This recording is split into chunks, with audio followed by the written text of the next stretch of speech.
Think back to a moment recently when the world felt too loud, too fast, or perhaps too demanding. Maybe it was a sharp word from a colleague, a sudden disappointment, or just the weight of an endless to-do list pressing against your chest. In those moments, there is a physical shift, a rising heat, a tightening in the throat, a frantic urge to react, to defend, or to flee. This is the experience of losing your center, the feeling of being swept away by a current you didn't choose to enter. We have all been there, standing in the aftermath of a reaction, wondering where our composure went. It is a deeply human pain, this friction between who we are and how we react under pressure. You are not failing when this happens. You are simply experiencing a biological system doing exactly what it was designed to do. But there is another way to live, a way that involves building a home within yourself that remains steady even when the winds outside begin to howl. We often mistake composure for a cold, rigid suppression of feeling, imagining a person of stone who simply does not care. But true composure is not a cage, it is a container. Imagine a vast, deep lake.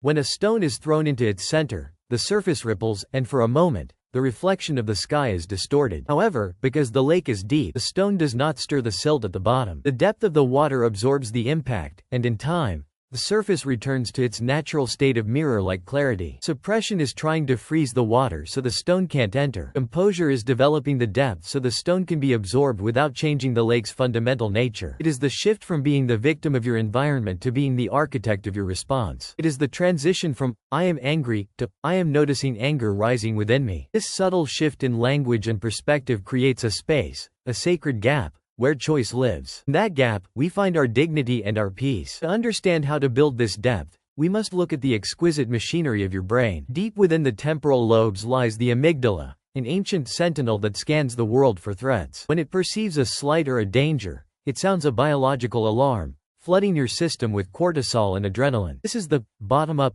surge of reactivity. However, sitting just behind your forehead is the prefrontal cortex, the seat of logic, empathy, and long-term planning. Composure is essentially the strength of the connection between this evolved center and the primal alarm system. This connection is often regulated by what neuroscientists call the vagal brake, part of your parasympathetic nervous system, specifically the ventral vagal complex, acts like a literal brake on your heart rate in your stress response. When you are composed, your vagal brake is active, keeping you in a state of social engagement, rather than fight or flight. This isn't just a metaphor, it is a physiological reality. By training your nervous system, you are essentially strengthening this brake, allowing you to stay present and clear-headed even when the amygdala is trying to pull the fire alarm. You are teaching your brain that it is safe to remain curious even when it feels threatened. Let us dive deeper into the mechanism of the pause. One of the most powerful concepts in modern neuroscience is emotional granularity. This is the ability to identify and label your internal states with high precision. Most people operate with a blunt emotional vocabulary, feeling bad or stressed, but the composed mind looks closer. Is it stress, or is it a sense of being undervalued? Is it anger, or is it the pang of a boundary being crossed? Research shows that when we label an emotion specifically, the prefrontal cortex sends inhibitory signals to the amygdala, effectively turning down the volume on the distress. This is called affect labeling. Think of your brain as a prediction machine.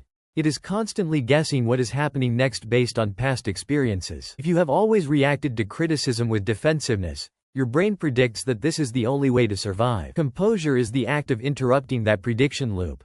It requires a high degree of interoception, the ability to sense the internal state of your body. When you feel the heat in your chest, instead of letting it drive a reactive word, you observe it as a data point. You realize that the sensation is just a signal, not a command. By lengthening the time between the stimulus and the response, you allow the slower, more sophisticated parts of your brain to come online. You are moving from a state of reflex to a state of reflection. This neural real estate, the space between the spark and the flame, is where composure is built. It is a muscle that grows every time you choose to observe a sensation rather than be consumed by it. You are literally remapping the pathways of your mind, creating new, wider roads for calm to travel upon, while the narrow, jagged paths of reactivity begin to grow over from disuse. This is the slow, beautiful work of neuroplasticity, turning a fleeting state of calm into a permanent trait of character. So, how do we begin to weave this into the fabric of our daily lives? We do not need grand gestures, we need small, consistent rituals. I invite you to practice what I call the anchor of 3. Whenever you feel the first ripple of reactivity, the moment you feel your pulse quicken or your jaw tighten, simply commit to 3 conscious acts. First, find the physical sensation. Don't name the emotion yet. Just find the heat, the tightness, or the pressure located in your body with the curiosity of a scientist. Second, drop your shoulders and soften your belly. This sends a physical signal through the vagus nerve to the brain that there is no immediate physical threat. You are manually engaging the vagal brake. Third, give the feeling a name with 3 words. For example, tension, expectation, impatience. This simple ritual acts as a circuit breaker. It pulls you out of the story you are telling yourself. The story about how wrong the other person is or how unfair the situation is, and brings you back to the biological reality of the moment. You aren't trying to make the feeling go away. You are simply expanding your container so the feeling has room to breathe. Practice this in low-stakes situations. When you're stuck in traffic, when the computer is slow, or when you're waiting in line. You are training in the shallows so that when the great storms come, your body already knows the rhythm of the anchor. Composure is not found in the heat of the moment. It is prepared in the quiet spaces between the challenges. This practice of composure finds deep resonance in the ancient wisdom of the Stoics and the contemplative traditions of the East. The Stoic philosopher Marcus Aurelius spoke of the inner citadel, a fortress within the mind that no external event can breach unless we allow it. He understood that while we cannot control what happens to us, we have absolute sovereignty over our internal response. This is not about being indifferent, it is about being independent. In Buddhist psychology, there is a teaching known as the 2 arrows. The first arrow is the external event, the cold word, the lost job, the sudden pain. This arrow causes unavoidable hurt. However, we often shoot ourselves with a second arrow, our reaction to the first arrow. We tell ourselves stories of why this shouldn't happen. We judge ourselves for feeling hurt, and we spiral into resentment. The second arrow causes the true suffering. Composure is the wisdom to feel the first arrow but to refuse to shoot the second. It is the embodiment of upekkha, or equanimity. This word does not mean neutrality. It comes from roots meaning to look over, or to see with clarity. It is the ability to stand in the middle of a whirlwind and see it for what it is without being pulled into its center. When we practice composure, we are aligning ourselves with the natural law of impermanence. We realize that every emotion is a visitor. Some are pleasant, some are agonizing, but none have come to stay. By taking the seat of the observer, we honor our feelings without letting them drive the carriage of our lives. We become the sky, and the emotions become the clouds. The sky does not fight the clouds, it simply provides the space for them to pass through. This is the ultimate freedom, to be present for the fullness of life without being shattered by it. As you move forward, understand that building composure is a long-term integration, not a quick fix. There will be days when you forget your anchor.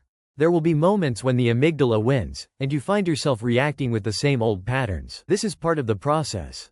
The goal is not to never lose your composure. The goal is to shorten the recovery time. In the beginning, you might realize you lost your cool 3 hours after the fact. With practice, you'll realize it 3 minutes after. Eventually, you will notice the impulse as it arises, before it ever leaves your mouth. This is the trajectory of growth.